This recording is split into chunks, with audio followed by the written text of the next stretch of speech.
kinds of applications for non-Newtonian materials, and recently I went to check out one exciting invention.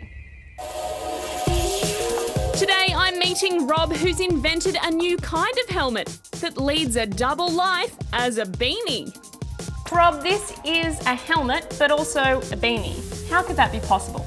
So we're using some really cool non-Newtonian materials, which mean they start off soft like this, but then when you hit them, they go nice and hard, so it can be just as safe as any other helmet.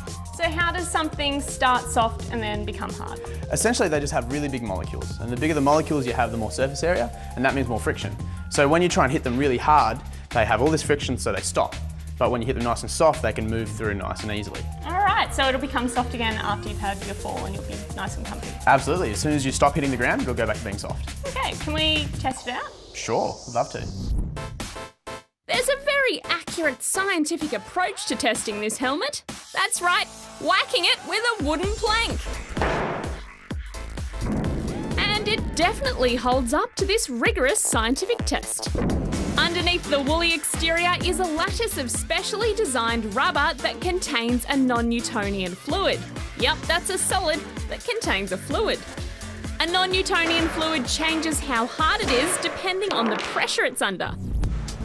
So it goes all right against wood, but what about the day-to-day collisions a clumsy scientist might experience?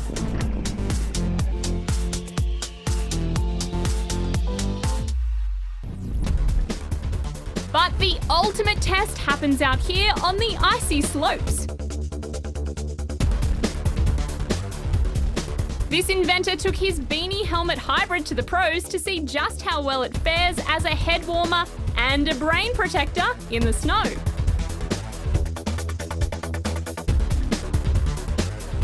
And yep, they seem pretty stoked with it. So Rob, that was very impressive. It really stood up to the test. Yeah, it was great. And I did my own personal tests as well, and it stood up to those, which is great to see. So I hope to see it on the slopes in the future. Excellent. See you then. See ya. Yep, forget the smartphone. I'm waiting in line for a smart beanie.